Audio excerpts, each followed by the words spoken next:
Hey there friends, welcome back to my YouTube channel.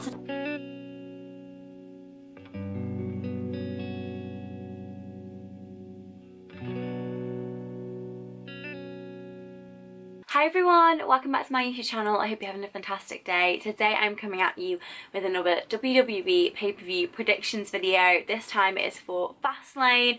Fastlane is the final pay-per-view on the road to WrestleMania. It's got some pretty exciting matches on the card. As always, if I look down, just looking at my phone, I card on my phone so I make sure that I'm saying everything right and I remember everything correctly. So as I said, Fastlane's got some pretty exciting matches on the card, but it also has some really unexciting matches on the card. Like, it feels like they put all of their energy and all of their thoughts and storylines and passion into like 3 matches, and then they've kind of just gone, no idea for the rest, and just done whatever, like nothing. It feels a bit bizarre, but we'll roll with it. It's the road to WrestleMania and you never know what the flip is going to happen. First match on the card is for the SmackDown Tag Team Championships, and it's the Usos, who are current champions, versus Shane McMahon and The Miz. For this one I'm not sure, simply because I think that this match is going to happen at Mania. They always at least have one McMahon on the card, if not 2.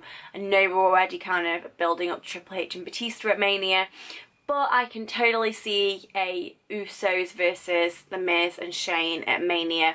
So I'm thinking that potentially the Usos will win, and then Shane will reenact, like, pull back, you know, be the McMahon and just be like, well, we're coming for you at Mania. So I think the Usos are going to retain a bit longer. But also the other thing which I've got in my mind is that that Shane and The Miz will win. The match will then there'll be another match again at Mania, and the Usos will win and be like, I think then they'll be like 7 or 8 time champs, and they'll be up there with like some of the best, like up there for the sort of the most title reigns in WWE tag team history, or they'll be edging their way towards that pretty close. So I think that's the other option. Obviously that's the other option. At the moment I'm more edging towards, I think I'm edging towards the Usos winning at Fastlane for Miz and McMahon to win at Mania. I think that's where I'm edging. The next match is one that me, and I'm pretty sure like the entire WWE universe, is pissed off about, and that is for the WWE Championship on SmackDown. Daniel Bryan, the champion, versus Kevin Owens. Obviously this was originally meant to be Kofi Kingston, and basically they did the same thing twice within like 2 weeks, where they took the main event off, they took the match off somebody. So it was originally meant to be Kofi Kingston. Vince McMahon took him out of the match and gave it to Kevin Owens.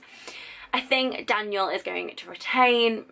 Yeah, I think Daniel Bryan's going to retain, but I think potentially the New Day might have some shenanigans up their sleeve for this match. But yeah, my prediction is that Daniel's going to retain and then be the champion leading into Mania. The third match on the Fastlane card is the match that I am most excited about, and that is the Women's Tag Team Championship match. This is the first title defense for the Boston Hug Connection, Sasha Banks and Bayley, and it is against Nia Jax and Tamina. This I'm not so sure, because I think again this is going to be another match that's going to happen at Fastlane, and then it's going to happen probably again at WrestleMania.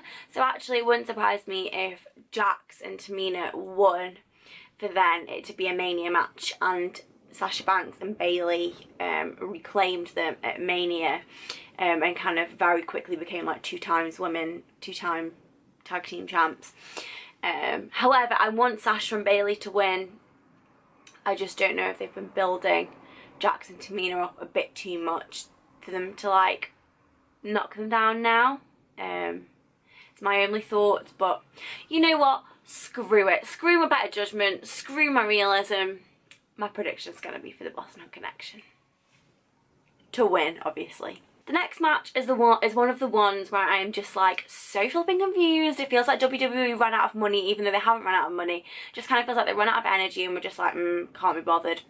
And that is for the SmackDown Women's Championship. At the moment, Asuka is the champion. Obviously, the two main stars of the women's division on SmackDown were Becky and Charlotte, and they are both now off with the Ronda Rousey stuff, and so we have got Asuka versus Mandy Rose. There is some insane talent on SmackDown Live, like Naomi, like even Carmella, and yeah, the match is Mandy Rose. I mean, I would have loved it if it was Sonya Deville, because I think Sonya Deville is an amazing athlete and could be an amazing women's champ. But for some reason it's Mandy Rose. I think Asuka is going to retain just because she's Asuka, but this match is just very confusing to me. Like, what? Like, out of all of the people, I also potentially think they could, I think Asuka's going to win, but I don't know if maybe this is going to be the opportunity to bring somebody out from up on NXT onto the road to WrestleMania, in a bit of a, you know, bring out maybe cute Kairi Sane or Io Shirai, to have them come out at the end of the match to build up to WrestleMania. That could be really interesting, because obviously they've just had like 4 of NXT's biggest male stars debut in the last 2 weeks, and they've kind of got this gap for the women's stars. So I think SmackDown would be the perfect place for them to launch someone like Kairi Sane or Io Shirai. It might be really interesting to have one of them come out at the end of that match or in the middle of the SmackDown Women's title match, and kind of disrupt a little bit. I would love that to happen. Whether it will is a different kettle of fish, but I still think Asuka's going to retain, just because I just don't understand why you would have Mandy Rose as the women's champion. The next match on the card is another one that I'm super excited about. As you might be able to tell, because I don't know if you can see, there you go, my Shield t-shirt on. Roman Reigns is back. I cried, was getting ready for work, doing my hair, putting my makeup on, watching I watch it in the morning when I'm getting ready. Cried because Roman Reigns was back, and it's so exciting. So this match is the Shield, so Roman Reigns, Seth Rollins and Dean Ambrose versus, I don't even know, Baron Corbin, Drew McIntyre and Bobby Lashley.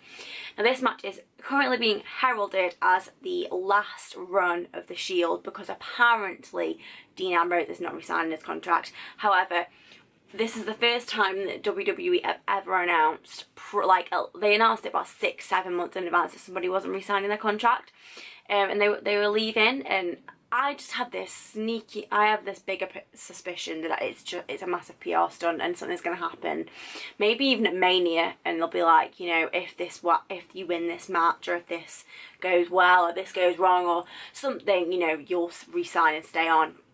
However, obviously for this Fastlane match, I am repping my boys, the Shield. They're not going to have Roman Reigns' first match coming back after his battle with leukemia and him losing. Like, that's not going to happen unless it's a ploy into keeping the Dean Ambrose thing. But I gotta stick with my boys, the Shield. The next match is Becky Lynch versus Charlotte Flair, and the stipulation of this match is that if Becky wins, she'll be added to the Women's Championship, the Raw Women's Championship match at WrestleMania, and that will become a triple threat match. Becky originally won the Royal Rumble to get this opportunity anyway, but obviously there's been all shenanigans. I think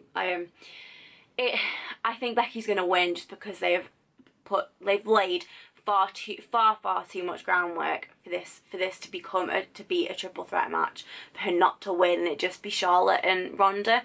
I kind of understand that it could be that Becky loses and then at Mania she kind of just comes in and kicks both their asses and it becomes a DQ.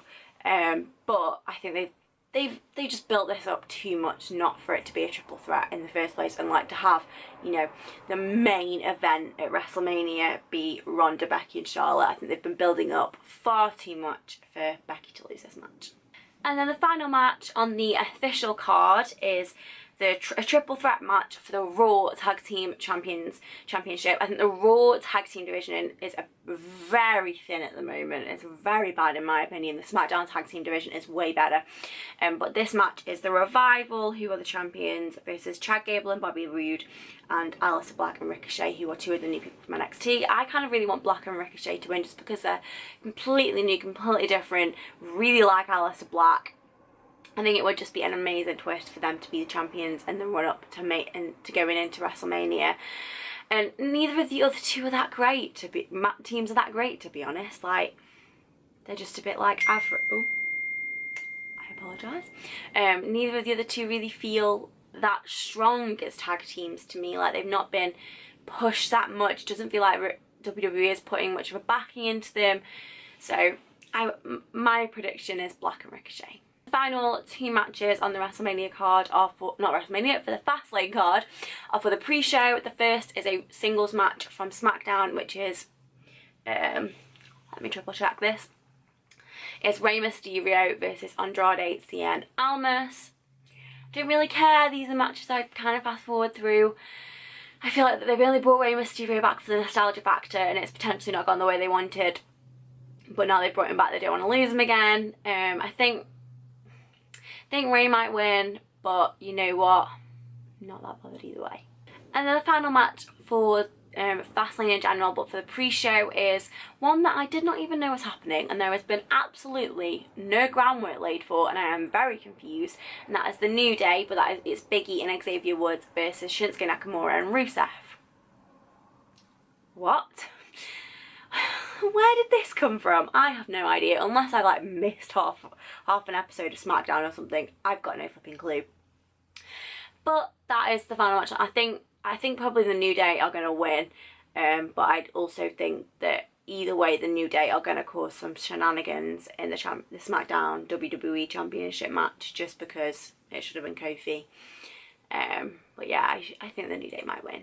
Those are my predictions for this year's 2019 Fastlane WWE pay-per-view. Let me know in the comments what your thoughts are, who you think's going to win, who you think's going to lose, what you think this is going to mean for the road to WrestleMania, what matches you think are going to be at Mania. Let me know in the comments, let me know your thoughts. Please remember to like and subscribe if you did enjoy this video. I post videos at least once a week, often twice, and every month for every WWE pay-per-view I produce a pay-per-view predictions video telling you guys what I think is going to happen, what my predictions are, who I think is on the up, who I think is going to come crashing down. So please subscribe if you did enjoy this. I hope you have a fantastic day, and I shall see you guys soon. Bye.